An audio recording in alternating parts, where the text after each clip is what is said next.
think, Lisa? Sounds good. I'm just here to give a bit of an introduction. For those who don't know me, I'm Nick Stevens, the Director of Stevens & Associates Lawyers. We're absolutely thrilled to be involved with HowToo and Savvy, this our first webinar.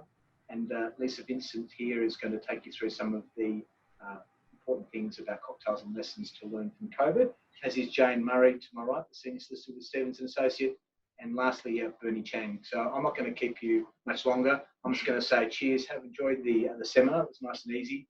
And the good news is you don't have to listen to me. So hopefully you'll get some very useful pieces of information out of this webinar tonight. Thanks very much. Cheers.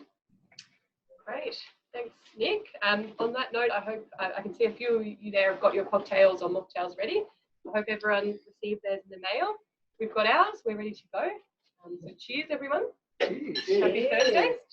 Oh, we've already had a spill. Off to a good start. As Nick said, he introduced us. We're lawyers at Stevens & Associates, which for the benefit of HowToo clients, we're specialist employment law firm. And we're also joined by Lisa Vincent from HowToo. Hi. Yeah, so I'm CEO of HowToo, and that's a digital learning authoring tool. And we also have off-the-shelf compliance modules. And I'm delighted to be here with Stevens & Associates because they've been our lawyers for many years, and they also review the content in our modules. We've also got a special offer. If you stay to the end, we've got an offer for you at the end of the workshop. So this is not just going to be a talk and chalk session. We're also going to have you interacting with us, and we're going to use something called Mentimeter. So we're just going to give it a test now. So if you could all log in to menti.com and enter the code 3072538. It's up here on the screen. And this is just a test. I'd like you to have a think about new skills you've learnt in 2020. And if you haven't learnt any of these skills, which one would you like to learn? Excellent. Oh. Sleeping. Perfecting cocktails. You're in the right place. I don't have a button, but I'd click sourdough. Sourdough? Awesome. Yum. Fantastic. I want to do yoga. That scares me. Yeah, I did yoga. It can be dangerous. All right, everybody good with the Mentimeter? And yeah, please keep that open because we are going to be asking you lots and lots of questions during this webinar. Oh, so thanks, Lisa. So as Jane said, 2020 has been a really bit of a shook-up year. Pardon the pun. That's why we called it the shake-up. There we go. Indeed. We've seen the world as we know it turn upside down, COVID changing the way we socialise, travel and do business. Of course, as employment lawyers, we're here this afternoon to chat about the impact on employment law and how employers can ensure that you're well protected and having your new risks in check that COVID has brought. As you would have seen on the invite, today we'll cover work health and safety and how your duties extend to working from home, some miscellaneous working from home risks you might have been aware of, and also to briefly touch upon stand down, JobKeeper and salary reductions before we finally move through the more mysterious 2019 changes to whistleblowing laws. So as you move through the presentation, please type in your questions on the screen below. We have Josh in the background helping us out collate these questions. And if there is something that we feel is topical and we can answer on the way, we'd love to answer those questions. So bear in mind, it's an open forum. Anything we feel that we can't answer that is too lengthy to answer, we might put into a document after the webinar as a bit of a Q&A from the issues that came up today. Yeah, that's right. So I know some of those who have joined the webinar today were with us for a seminar we did back in 2016. And back then we spoke about remote work when it was still sort of an out there concept.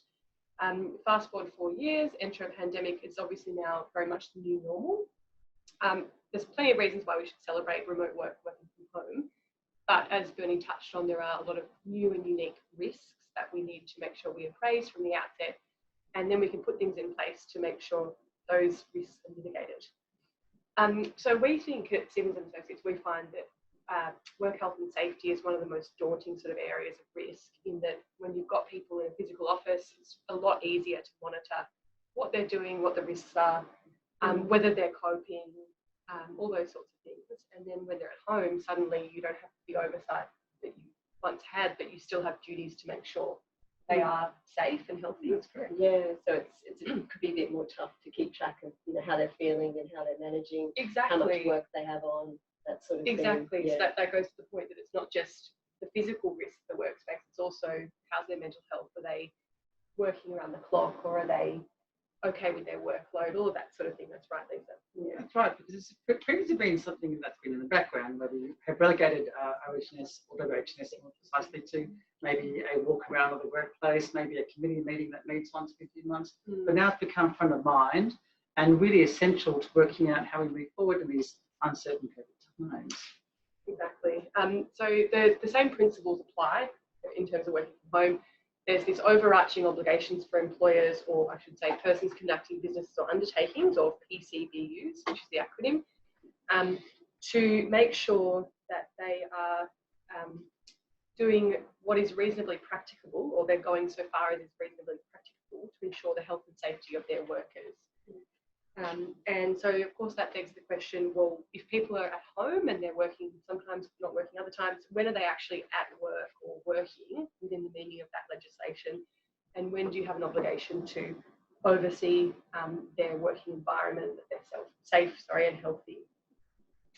That's right. So this is the really interesting question, actually, is when people aren't at work. And then that obviously flows through how we manage these COVID risks. So what we thought we'd do, we need to think about, before we dive into some juicy examples, this concept about reasonably practicable. And what effectively that means is that looking at Section 18 of the legislation, we need to consider what is appropriate, or what is reasonable for an employer to do to make sure that their employees are safe at home.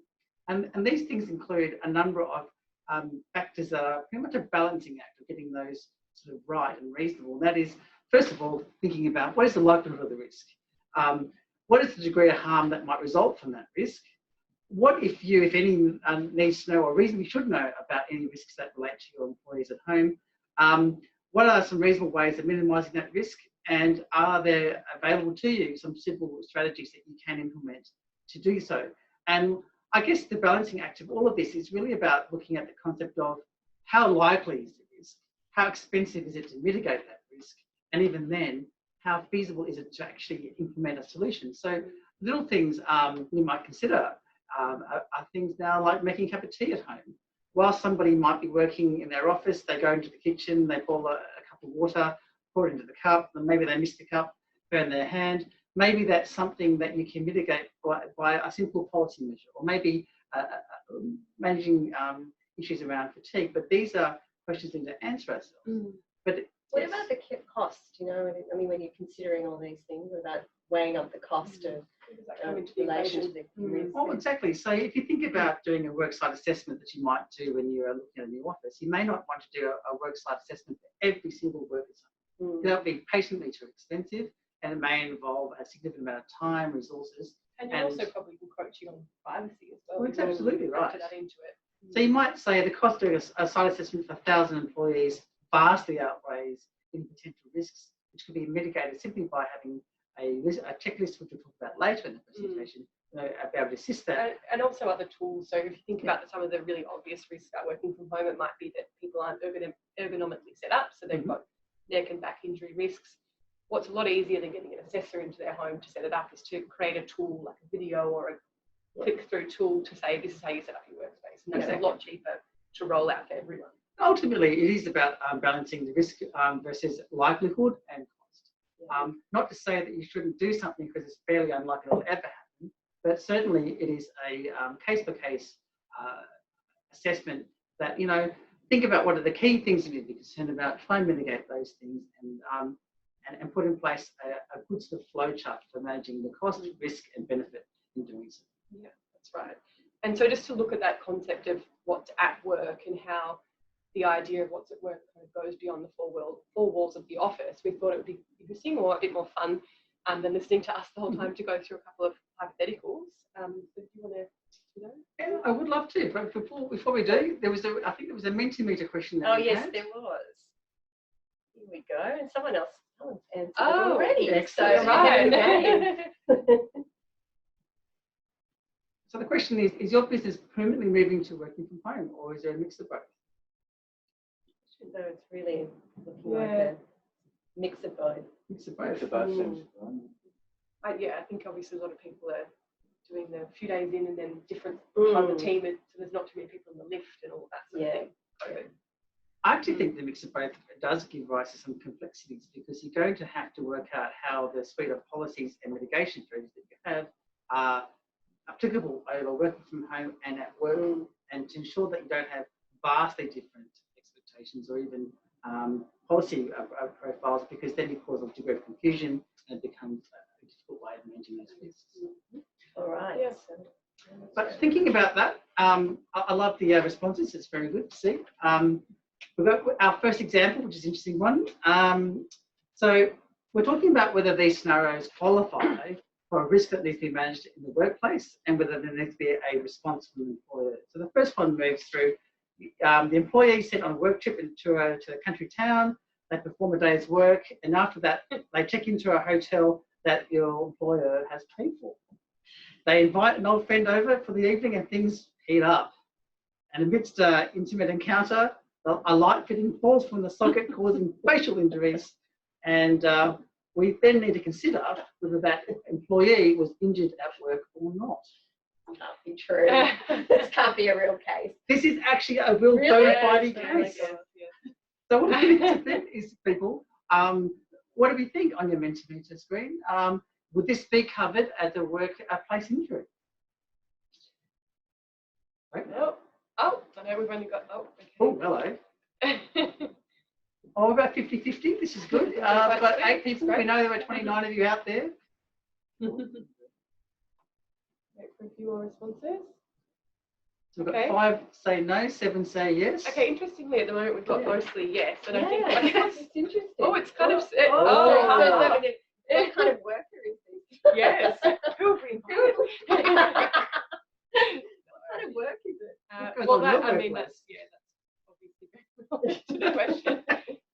But I think what's interesting here is that there's a real split in the answers, and there was actually a real split in the court in that this was a real case and it had to go all of the way to the High Court, which means that so many different courts and judges didn't know what to do with it. Ultimately, it wasn't found to be a workplace injury. Why is that? I think you know the answer to that. I'll tell you. So what they found was that the actual cause of the injury, or what was happening at the time of the injury, which Bernie alluded to with an intimate encounter, was wasn't the cause of employment? It's the question. Yeah. So it wasn't. So it was found to be during an interval or an interlude in the course of work, and that's because the employer hadn't induced or caused the person to be having that intimate encounter. They had actually paid or caused for the person to be at the hotel. They had to be there for work. It was paid for. So if they'd been doing something different in bed that night, perhaps just checking their emails, assuming it was in bed, I don't know, that would have been covered, and they probably would have had to compensate the injury. But because they were involved in this intimate encounter, it was too far a stretch to say that the employer sort of was responsible for them being involved in the encounter, which shook things and then caused the light fitting. That's right. So both the employer did not induce or seduce the activity. That's one way of putting it. Okay, well, we've got the next scenario on the back of that one, which is equally a bit risque, I suppose. But this is equally a real case. So your employee is working at home during a nice warm shower when they hear the distinct ringtone of their work mobile phone. Eager not to miss the call, because if you're like me, you have a boss that has strict orders that you must follow at all times, to the letter. The employee dives out of the shower and ends up injured on the floor because there's a slip. Do we think this qualifies as a workplace injury? Ooh. Let's see what the responses say. Oh, yes. I choose down. Yes. Oh, this one is getting. Well, no, No. this is good. Okay.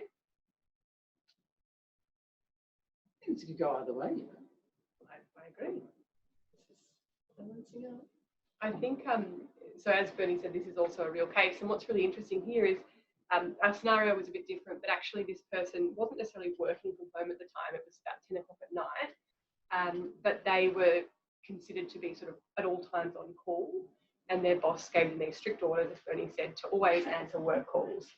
And it was really because of that they thought, oh my God, I've got to jump out of the shower, and obviously ended up a soggy mess on the floor, sore, injured. But that was well enough connected to the work because they knew they had to answer that call. So that's really where the difference, I suppose, lies between those two cases. Well, it's quite interesting because I suppose that would be, as we'll talk about later, an area where you might need, as Jane will talk about the next slide, a checklist for working from home for that very reason. I.e., maybe you might need a direction to say, don't answer the phone if you're in the shower. You laughed, but that was a real case. Yes, yes. Maybe you could be a more reasonable boss and not tell people to answer calls 24/7. That, or I have a policy where you must wear Crocs in the shower. Oh, there's a lot of problems with that. That's right. So if we now look at the sort of ways that you can mitigate these risks that you just touched on, the real key thing to take away is that policies are great because you can always update them and make sure they're quite dynamic. The policy that we suggest for working from home should annex a checklist, a bit like what you can see on the slide at the moment. And that allows the employee to go around their home and check certain boxes and say, yes, my home workplace is free from these risks. You know, there's no asbestos in my home. It's properly ventilated. There's not mold. I have access to a first aid kit. There's smoke alarms. I've got a properly set up workspace, etc. And then you'd also want in that policy a bit of a section where they can fill in details really specific to their situation. So one of those important ones is for them to set out their nominated workspace at home. So obviously best case is having a study that they can say, my workspace is my study, so great. The work's confined to that room. It might be the kitchen table, it doesn't matter, but they need to put that to you and you assess that and say, okay, yes, we'll accept that as your nominated workspace. Another thing is to arrange a check-in procedure. So for them to say, okay, well, actually probably more for you as the employer to say, your regular check-in person will be your manager. They'll check in with you at 4 o'clock each day and you'll have a catch-up then. Or you might do a bit of a buddy system where someone on their level catches up with them over Zoom maybe every few days just to make sure everyone's doing well. And again, that's quite a good mental health type initiative because people can sort of slip under the radar and go unnoticed if there's no check-in procedure. Absolutely, that's quite a critical point, Jane, actually, because you think about the term isolated workers, and that was historically considered to be people in remote outposts. Maybe they're Antarctic explorers and there's only four people in the Antarctic station. But given that, particularly lawyers, we are quite remote in our own selves and we are quite isolated at times when we do our work. It is significantly important to ensure that you have that check-in procedure because you could go a fair period of time not talking to an employee in that situation. That's right. There's certain types of work that are less collaborative. So as soon as someone's relegated to the home, they're probably just working on their own and not checking in if you don't have these procedures in place. Another thing to have in that policy is a reaffirmation of the hours of work that you've got in the employment contract. So now that you're working from home, it doesn't mean you now choose your hours and you work around the clock. You are still working 8 to 6 or whatever it might be. And that's to prevent circumstances where someone, as I said, chooses their own hours and feels they need to work around the clock. And there's a lot of that going on, isn't there? Like, that's right. In a lot of organisations, there's a lot of extra hours being worked and sometimes really and I think that beyond its helping. Businesses were sort of worried that people would slack off, but it's almost the opposite. People feel they're on the clock all the time and you may as well always check emails and if work is home, home is work, it just sort of leads into one. So and that's quite topical, Jane, because that takes us to a recent 2019 safe work prosecution over an unnamed Sydney law firm who was investigated and fined significantly for workers with excessive hours and time sleeping in the office. Now, whilst that is probably an extreme example of what we're talking about, one thing that I've always thought about and would like to bring to people's attention is this concept of condensing hours. And that is, an employee might be employed for 5 days a week, but may decide because they don't have the need to talk to an employee every day to condense those hours to maybe 3 days over the 5. So they may end up working between 9 till midnight, 3 days in a row, and then trying to have 2 days off. But then doing so creates a significant fatigue issue and also there has been a lot of research around fatigue, and particularly there's been some discussion around if you have less than 5 hours sleep in a night, that's equivalent to attempting to work whilst over the 0.05 alcohol limit. So tiredness and fatigue can create difficulties and significant risks to employees. So it is essential that when you do have workers from home, you do not allow them to condense their hours unofficially and then come to know after an injury happens that they've in fact been working 24 hours a day, and where they're supposed to be working only 7.5 hours a day over 5 days. Yeah. In saying that, it's interesting to note the Fair Work Commission has put forward a proposal to add a schedule to several modern awards, which is a work from home type schedule, and in that it would allow employees to say, I want to change my hours this much, or I want to change my span of hours in this way. So there's certainly a thought that there'll be more flexibility about hours. But at the moment, those schedules haven't been introduced, so it should be just reaffirming what the hours were. And what you do. We encourage flexibility, but not to the point that it causes detriment and harm. Yeah, another issue that's unfortunately come to the fore during COVID in particular is the idea of domestic violence and people working from home. That's sometimes a risk in that the home workspace might be safe for your me, but unfortunately if someone has been subjected to domestic violence, their home workspace is not a safe space. And there's been a case on this. There has been. That's right. So there was a case earlier this year, I think June. It was Nominal Insurer and Hill, it's called. And in that case, unfortunately, a woman was killed by her partner, which was obviously awful. And her partner was her co-worker in the home, in a family business. So what happened was her children then brought a case to try and get some kind of compensation for that what they said was a workplace injury. And it was held, it was in fact a workplace injury for a number of different factors. So they looked at the time of day it happened, and it was between 8 and 10 a.m. in the morning. And part of that time, she wouldn't have normally been working, and part of it she would have. So they said, was this, we don't know the exact time, so was she working, wasn't she? But then they looked at some other circumstances. She had work files in her bedroom, so it looked as though she was sort of working from bed at times and sort of working around the clock. And the other factor was that her partner, who was responsible for her death, he was found to have paranoid delusions about the way she was performing her work. So there was a connection to work there as well. Of course, this is quite a specific set of circumstances, but it is something to be aware of. I think if you know that someone in your workplace has taken domestic violence leave, or you've heard sort of things about that being part of their life, it's important to reach out discreetly and find out if that's a risk and how you can make sure they're not in a workspace that's more of a risk than.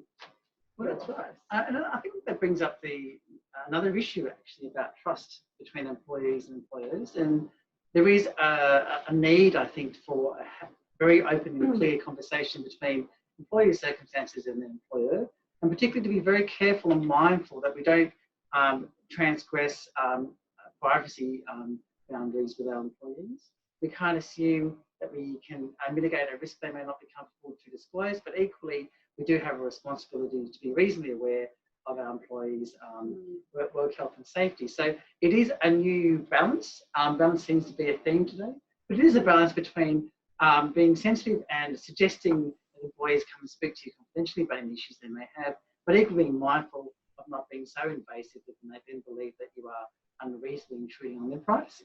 Yeah, and I think the check-in procedure we spoke about before, or the buddy system, is another way to try and sort of ensure that sort of thing is caught if it's happening, is you pick up on it, because if you've got a trusted person within the organisation checking in on someone, they might notice. Yeah.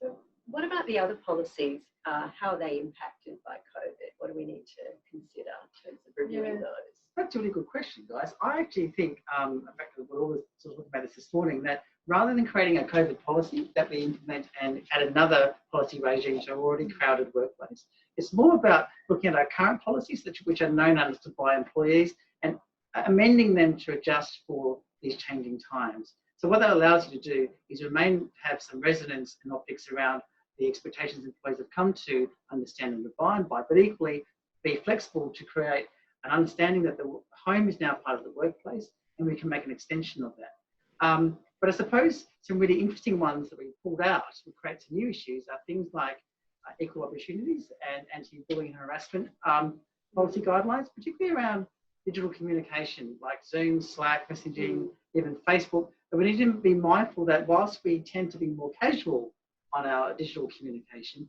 that it is a permanent record of conversations. People can get too familiar and it can cause issues around. Yeah, I think that also goes to the code of conduct. A lot of code of conduct sort of speak about in-office conversations, and there needs to be a move towards regulating how digital conversations are handled. And there is that tendency to be a bit more relaxed on things like Slack, Messenger, Zoom, Teams, but it's still important to have a framework about what's acceptable on those.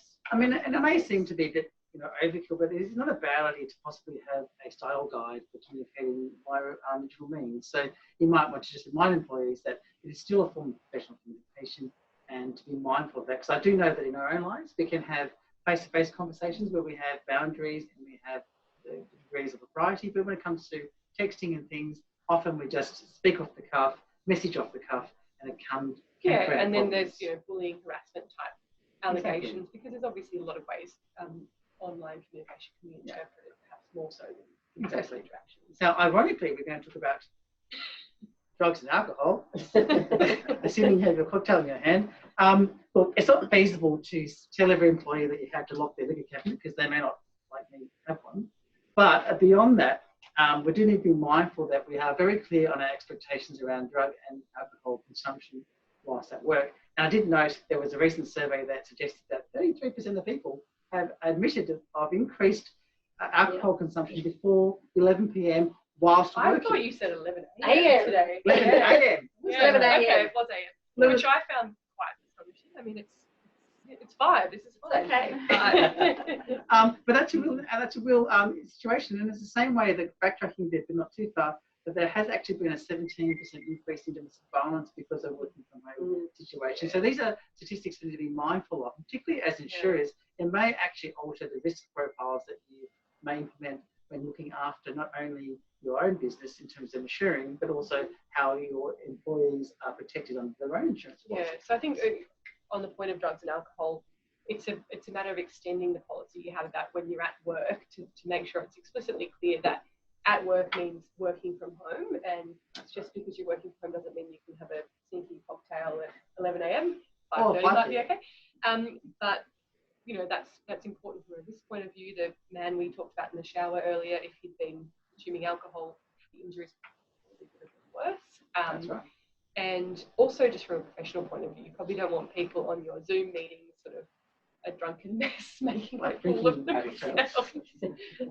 And the final issue we talk about today is around computer use and surveillance policies. And I think this is interesting for me particularly because we often don't associate using our technology at home as being part of work. But now that we have working from home and people using their own internet connections, there may be a blurring between what is personal use of the computer and what is business use.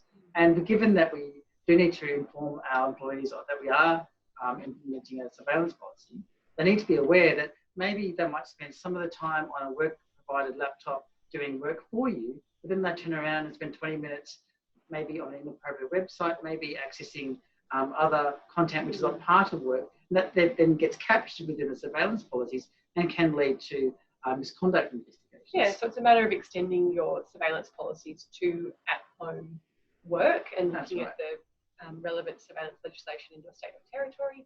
For example, in New South Wales, we have very prescriptive workplace surveillance legislation that says your policy must say X, Y, Z, or you can't surveil these certain things. And that's right. And also security, because they're using their own internet connections. You need to be mindful of how you manage data security and even have guidelines around how and where company information is emailed. I know there is a temptation for people to email themselves on a private email account because they may not have access to the work office as much, but we need to make sure that those practices are persuaded or otherwise captured in the policy. So on that note, earlier, I think it was last week, there was a PwC report which found that between April and June this year, there's been a 65% increase in cybercrime. And they attributed that to the fact that hackers were just taking advantage of people working from home. They weren't on secure networks. So if you want your confidential information, your intellectual property safe, you need to have policies around okay, what server network are you using? What Malware? Yeah. Do you have all the virus protection, all that sort of thing? It's not just a matter of, okay, go home, take your own computer, log in. If you have really sensitive data and information, you don't want to just send people off into, unknown. That sounds a lot like the Kisari Capital case we're going to talk about. Sure, it does, yeah. So there was also, talking about recent developments, there was another case last week in the Fair Work Commission, a little bit different to what we've spoken about already, but definitely something to bear in mind. So in this case, there was a sales rep for a company who was terminated without notice for misconduct, and the conduct they relied on to terminate her was, well, there were a couple of things. So one, they were a bit annoyed with her already for sort of dropping the ball on a few things. Then they looked at her Instagram page and said, it looks like she was actually doing some, having some fun personal stuff on company time. We think she's just doing her own thing, and she's also dropped the ball. Let's get rid of her. So what the Fair Work Commission said in their decision, and the decision was that it was an unfair dismissal. They said, as we've heard a million times, it's not a direct quote, but these are unprecedented times. So you needed to take into account the general anxiety of COVID. She was on reduced hours and reduced pay, so you couldn't have the same expectations of her that you would have before. So the fact that she didn't give the sales reports as often as expected, you need to take it into account. So I just think that case, without going into too much detail, shows us that the Commission are aware that COVID is shaking things up, and perhaps the sort of level of consultation and consideration you go through for performance or conduct counselling needs to be a little higher now with COVID. So how do we do that, Lisa? Oh, well, we're going to talk a bit about learning, but I think before we do, we've been going for half an hour. We would love to have a look at your cocktails. So we'd like you to turn your videos on, and we're going to check you out, please. Oh, let's have a look. Oh, that's pretty. Yeah. One. What have we got here? Excellent. Everybody, can we have a look? We love them. Well, there's the mocktail. There, thank you, Peter, for that. Looks great. We love some of the backgrounds too. Yeah. The bar background and the. Looks like people are in some quite exotic locations. Yeah. Sure. Excellent. Turn cameras on. Cameras on. You check those out. Do we have a favourite cocktail here, guys? Oh yes, I think the backdrop. I think Gabrielle's Gabrielle's backdrop is great. Yeah, I think she's the winner. Yeah. We'll give you your prize later. Yeah. So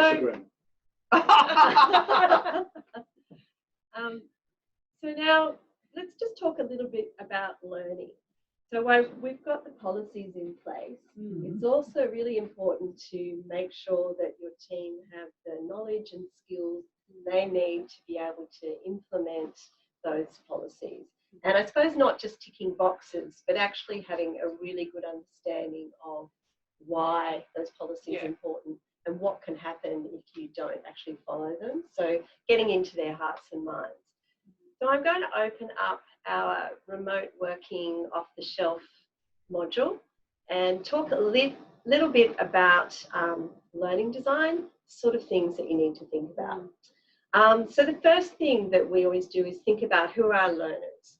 So we'll often create a persona of who we're designing the learning for. Particularly, even with a webinar, that's important, but also with any self-paced training, we need to be thinking about who is our audience and what do we want them to achieve. So defining what our learning outcomes. So in this module, our outcomes are things like we want our learners to be able to identify clear strategies that they can use when they transition to remote working. Also, we want them to be able to physically and mentally prepare themselves for safe work. We want them to be able to communicate effectively in a remote working environment and maximise their productivity. So those are the outcomes that we want. And then it's really taking the content of the policies and bringing it to life, Yeah. you know, and a little bit like today where we've talked about stories. So let's just talk a little bit about some of the strategies that we use to do that. So the first thing is to chunk the content into small chunks that people can consume quickly and easily. So we don't want to have cognitive overload where people, it's too complex, there's too much going on at the same time. We want to keep it simple and easy to follow. The next thing is we want to talk about the why. So we always would start out with to give a clear message about why are we moving to remote working? Why is it important? How are you going to benefit from this? Because we all want to do things that we're actually going to get something out of. So, you know, talking about the why is important. We've got statistics here, so that's sort of tapping into people's curiosity, you know, about remote working, what's going on in the environment. Real world sort of. Exactly, exactly. We've just chunked up some of the challenges. So this is tapping into some of the issues that people might be considering when they're looking to move to remote working. We get people to reflect a little bit on their situation, what's challenging, what's rewarding. That sort of reflection is really effective. And then I think the other thing that we use are stories. So we try to create stories that the learners can relate to, and then we draw them in through interactions. And that we know from neuroscience that if we can tap into a learner's emotion, they're going to actually retain, and that's what stories do. They're going to retain a lot more information. So using these strategies is really effective to actually bring your team on board, get them ready, get them all set up to be effective. Yeah, I think that how and why piece is so important. Yeah. If you just sort of slip someone a policy and it says don't do this, don't do this, it's a bit meaningless. Yes, exactly. But the how and why gives it that shape and it brings it back to that person. That's right. And what's in it for me? Yeah, that's right. It's that personalisation that gives it resonance and relevance, and people will take notice of things that they feel like is deeply rooted in something that they are going to be engaging in the next day. Yeah. All right. So let's go move on to next. So we have just these ones are, I guess, more so. Oh, that was our cocktail break. We've done that. So these are just our mini topics, I suppose. Yes, so we just wanted to really briefly touch on stand down, job keeper, pay reductions. All three of these areas, the issues you'll be having are very different depending on the organisation you are. So we just wanted to point out a few little tips and tricks with each of the three. And then it's probably more of a space for questions, and you might have some more specific questions about those three topics. So as it relates to stand down, as quite let's say, there are two key elements in satisfy before you can effect a stand down. That is the first being that there is complete stoppage of work, which the employer can't be held responsible for, but it goes to the core business. So it can't be just something that a subsidiary arm of the business, something that's central. For example, it's a case of coral expeditions, where the cruise line industry, as you know, has all but ceased given COVID. And one of their ship captains argued against the direction to stand down. However, Coral Expeditions was successful in arguing that because he was a captain of a ship, there was no relevant or useful work that he could be doing other than captaining the ship, and therefore, satisfying the second arm of the direction, he was able to be stood down. Yeah, so there's three elements. So there's that, is there a stoppage of work? And there's a temptation to sort of conflate a stoppage of work with a downturn. Exactly and a downturn definitely isn't sufficient to tick that first box to stand down. It needs to be an actual stoppage. So cruise line is a great example because there's no one cruising anymore. And then that has to be not at the fault or not caused by the employer. Again, if there's a government directive in place stopping things from happening, that's pretty easily ticked off. And then that third element is, well, is there useful work for that person to do? And as you say, in this point, in this case, this worker was working on board the ship. He argued that there was still administrative functions for that company to carry out, which was true, but they'd been already sort of distributed between other administrative workers. So there wasn't anything left. That's right. So it needs to be a complete and total stoppage of work. I think is the key takeaway of that one, and not a downturn, which is quite, I guess, a fine line between what is a downturn and stoppage, but it's something that needs to be carefully considered. That's right. I think what's interesting though, the questions about stand down were really common during the beginning of COVID. That's really slowed down now with JobKeeper because that's been a bit of workaround for stepping down. Talking about JobKeeper, interesting you should say that. That's our second mini topic, and JobKeeper is an interesting one. And we've had a lot of inquiries about whether JobKeeper can be selectively applied. But the key message today is JobKeeper is an all-in arrangement where if your business is experiencing at least a 20% downturn, you can apply for JobKeeper to be of assistance to all of your workforce, but not some of your workforce. But there is a hidden trap, and that is that given that you have a downturn which qualifies you for JobKeeper, you still have to fund the forward payroll obligation that apply that cash. Well, that's exactly right, and it's because it's paid in arrears. So that may not necessarily be useful to you if you have a genuine reduction in work that doesn't allow you to even fund those forward salaries. It could be a trigger for the one in all rule is important. We did have clients sort of early on saying, okay, well, we can only afford to sort of put a few on it because we can't pay them in advance. So we'll put these people on, not these. And unfortunately, the rule is one in, all in. That's right. So be very careful when you consider that program. And the last one is pay reductions, which is a really interesting one because pay reductions is the first, I guess, step in the employer thinking how will they reduce their payroll obligations. And that may be something as simple as asking your employees to work staggered work weeks, maybe 3 days on, 2 days off.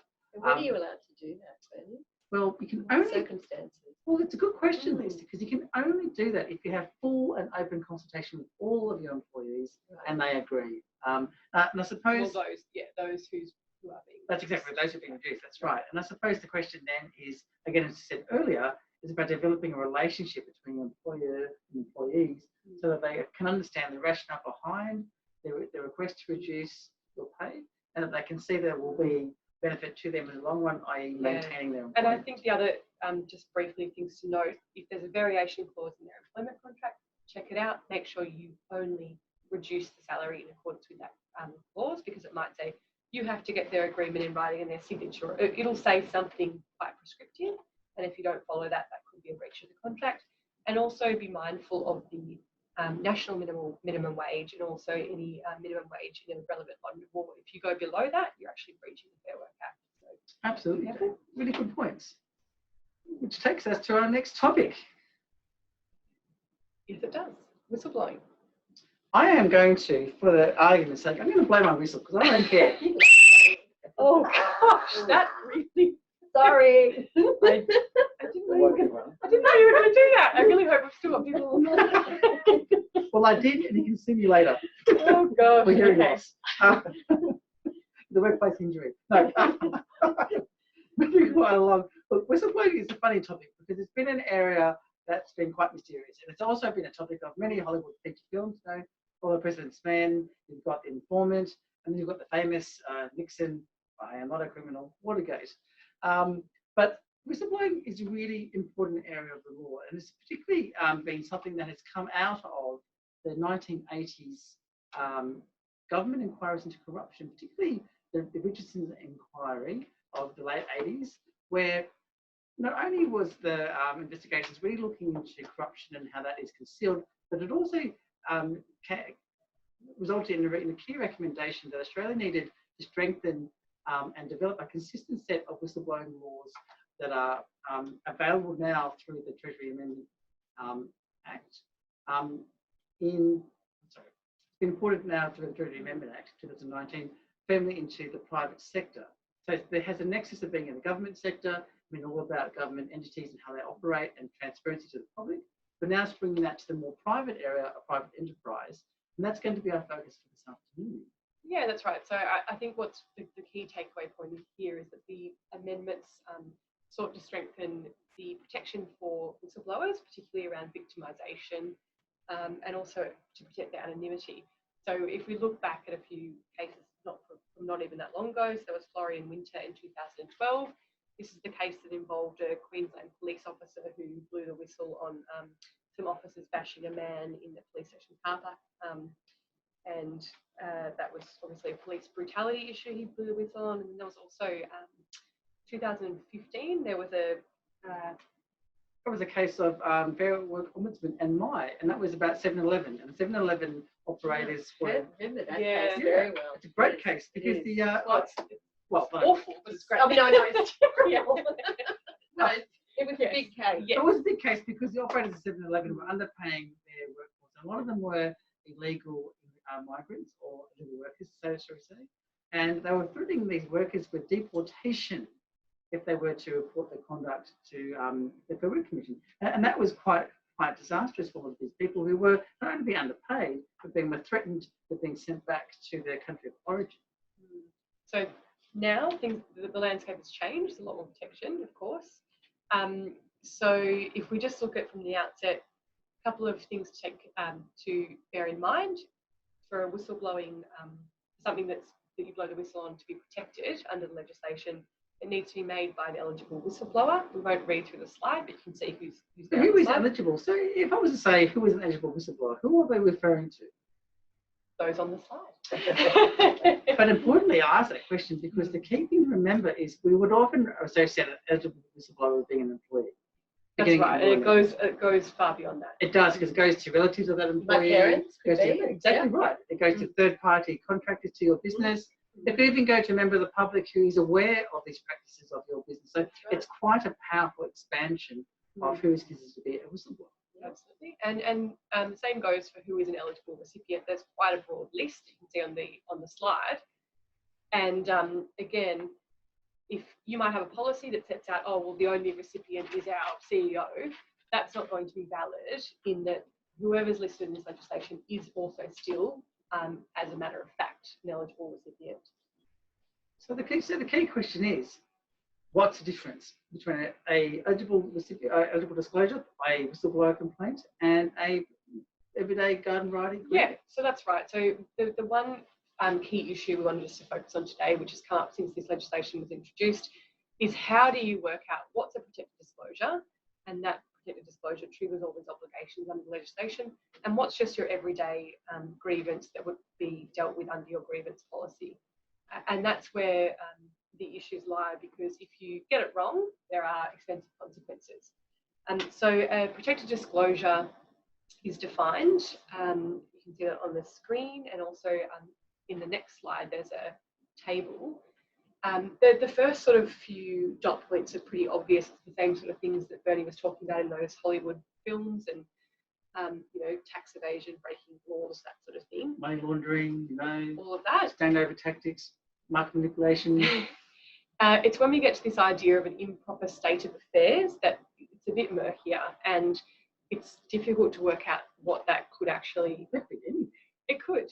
There is a carve out for personal grievances, but that carve out isn't sort of all inclusive. A personal work related grievance, okay, sure, if I want to complain to my boss about my employment contract, that's pretty personal to me, sure. Okay. But if I want to make a bullying complaint and it turns out that that actually exposes some kind of systemic sexist issue within the organisation, that could point to an improper state of affairs in the organisation, whereas before this legislation, perhaps making a bullying complaint would just be treated as a grievance. So really what you're saying is it has to be more than me. So it has to be, for example, maybe if there's a culture throughout the whole organisation that bullying is acceptable and bullying gets results, and everybody's bullied, that would be improper state of affairs. But if I'm only bullied by Jane, for example, that will be more personal.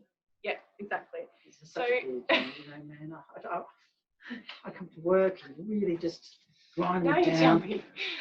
So just to illustrate this, again, we thought a couple of scenarios might help.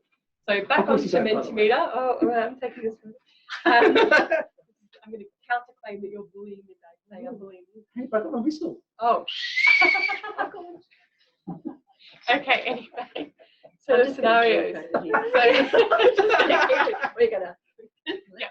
Okay, so scenarios. Quick, let's run through them. Boom, boom. Okay, so we're going to give scenarios that we want you to work through that will give you a sense of what is a protected disclosure and what isn't. And the first one is about junior receptionist in your firm has come to you with an issue. And she says that the office atmosphere is always blokey, and says that at least since she started, there's been bad language, sexist terms, and they're thrown around the office, and she feels like her co-workers are also feeling that this is happening to them. And she's a bit concerned that particularly that senior managers join into this behaviour. So what do we think? Is this protected or a personal grievance? Enter your answers now. Oh, yes.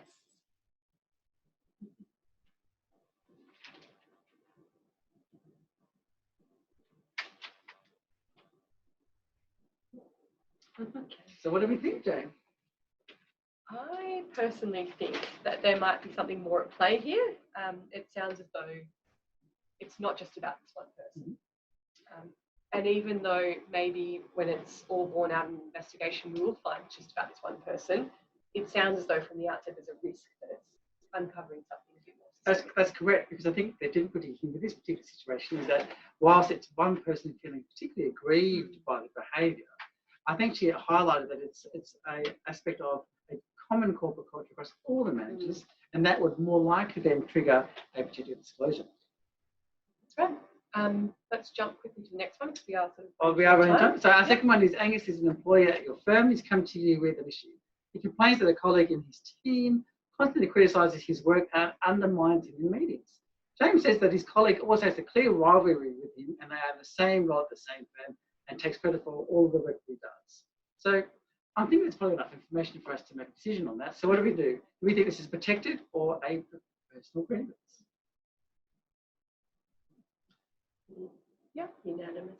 Yeah, and I think again, there's no completely right answer with any of these because there's always a bigger picture. But I think based on what we know, it's probably more likely to be a personal grievance. Our advice would be, if you're not sure, err on the side of caution until you've got more information. That's right. Because there are consequences if you get it wrong. But the other, I guess, companion piece to that is to make sure your senior people, those who can receive protected disclosure, are so well trained on working out what's a grievance, what's protected, that it shouldn't have to become too much of an issue. They really know how to work it out. That's a really good point because I think we are dealing with grievances, whether they are personal or now protected. It is a very good idea to treat everything as a protected disclosure. And then maybe in your organisation, you have a flow chart that takes you through a decision-making tree to allow you then to sort out whether it's a grievance or not. But I think respecting someone's protected rights in terms of anonymity and I guess protection from any victimisation is a very good place to start because you can always proceed outward from there on a personal grievance perspective. Or so basically, if you get it wrong in the first place, you haven't possibly protected that person's anonymity, and then you may not protect them from victimisation. So if you get it wrong, that's right, then the consequences roll on from there. We won't go through all of the penalties. They're in the slides, and we'll share the slides with you afterwards. We are running out of time. So we might jump ahead to some how-to content about whistleblowing. Yeah, we just happen to have a whistleblower module here. Thank you. Okay, so this is a scenario-based approach to learning, and we've got Gordon here. And very worried. He looks really, really worried. And so in this module, we're really taking you through Gordon's experience as a potential whistleblower, all of the things, the fears that he has, the considerations, and you interact with him as you go through the content. So you can't hear this, but you know, I've always thought Fiona was super nice, organised, and great at a job. But today I was talking to a client of mine, and I found out they would charge nearly double the amount that our sales team supposedly quoted. So it's looking a bit dodgy here with Fiona, but you know, poor old Gordon doesn't know what to do. So we hear a little bit more about the story. She looks really dodgy. So we've got oh God, he's sweating now. He's really. Now he's determined to actually make it. And then we move through now as a potential whistleblower. So what we're doing is we're taking the law basically and really making it practical and relevant for a learner. Okay, how do you apply this in practice? So as a potential whistleblower, there's a whole lot of things that you're going to be concerned about, like what about if I'm going to be revealed as a whistleblower? What about if I lose my job? What about my family? You know, could they be at risk? Yeah. Could I be making a false accusation? Maybe this is nothing. It's really tough. So it's tapping into those fears. And then we ask a question. So which of the following statements about whistleblower protection is accurate? We have an interaction. We get feedback.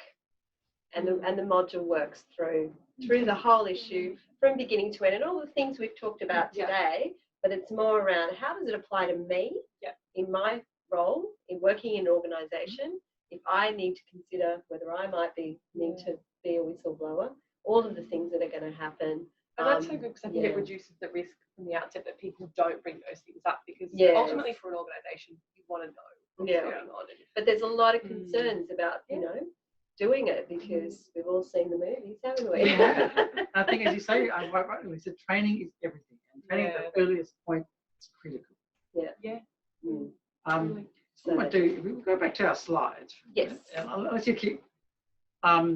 Is what I want to do really briefly is talk about the process and then talk about what happens if you get it wrong. But now that we only have time, you know what? I just think because we of the just time, we might have what we'll do is we'll definitely share the slides, but we do want to answer a couple of questions if there are any. So we've got some that have been sent through, and then if there's any time, you can speak up on your mics, but I don't know if there will be. So I've seen one, which is if employees are stood down, do they keep their benefits such as leave? I think just a quick way to answer this, there was a really interesting decision earlier in the year about whether they can take sick leave while stood down. We took the view that no, because they're not actually performing work. And that view was tested in the courts, and the courts decided that, like we said, no, you don't have a benefit to sick leave while you stood down. So that was quite interesting. And that's the thing about stand down directions, is that all things stand down.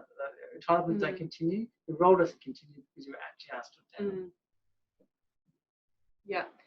We've got one about the public health, I think, direction or directives about requiring people to work from home where it's reasonably practicable to do so.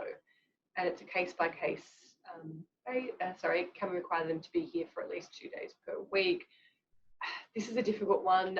We will try and put together a bit of Q&A document tomorrow.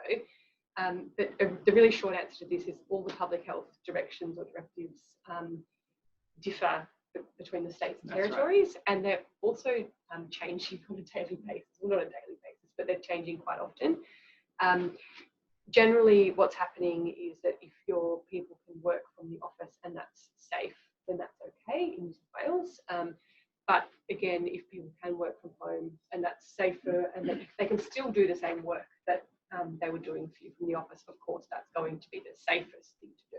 I think you hit the nail on the head, actually, because you're right. So with that question, it has to be reasonably safe to attend the office. And even then, the employer would have to make an argument to say that the same work could not be reasonably undertaken at home, and there was a necessity to be in the there'd office. be some detriment. There'd be some really clear detriment to the business if it was being performed from home. But as you can see with these questions, it is very much a case-by-case basis. There aren't really any yardsticks to these particular questions, and I think that makes it difficult for people, because you do get these questions all the time. Is there a blanket rule? And the answer is there isn't, because it is very much. Well, we're all just trying to navigate something quite new. It's a balance between workers and I employees. think more so a comment than a question, which is really interesting, from Connie Henson, who I know is always very across research. She's pointed out that on the point about digital communication, there's some research that has found tendency to overshare on Zoom and similar, and I think that's so true. Absolutely. And if you can try and tackle that a bit in your policies, I'm not saying stamp out any kind of sharing or candid communication. Fine line, isn't it? Yeah. Yeah, that's interesting. Again, I think we need to say to employees is that these are permanent records. Even if they delete the conversations, you don't know whether the other side has archived those. Well, you don't own that information the moment you type that out. So. And that's entirely right. And sometimes that is as a deterrent as anything else. I think that those are the key questions or comments we wanted to cover. We will, as I said, we'll put something together tomorrow to share with you, so you'll have access to hopefully the slides and also some questions and answers. That's right. And given we had to gloss over some of the more practical aspects of investigating whistleblower complaints, we're very, very happy to try and work out a way to communicate it to you after the webinar. And if you had any questions and would like to contact us, I'm sure we'd be able to have a brief chat about those sorts of things, because like I said, it is an important aspect of those materials. Yeah, excellent. And we'll have a special offer. We're offering 20% off off-the-shelf content for anyone who's attended the webinar, so we'll send that out as well. And I had to go to your webinars, the modules Gordon? Excellent. Did you like that? I did. How'd you go with Gordon? I liked it because I really felt that his pain and his anxiety. And I found the questions quite thought-provoking. You know, I knew the answer. It's quite difficult. It's quite it's a really good model to use. Yeah. I really enjoyed it. Story I don't enjoy doing my modules. I really enjoyed that. Oh, excellent. No, thank you everyone so much for coming. I think we're all pretty much through our We're out. Yeah, We're we're done. So, Hope you're done. It is Thursday, it's 5:30. You should go and get another cocktail. Yeah. Weekend mode. Party on. And cheers, Gabrielle. You're Yeah, the we'll winner come to of your the- bar. Your bar looks great. Water now. In fact. Thanks, guys. It was really good. Thanks, Cheers. everyone. Cheers. Thank you, everybody. Bye. Good afternoon. Bye.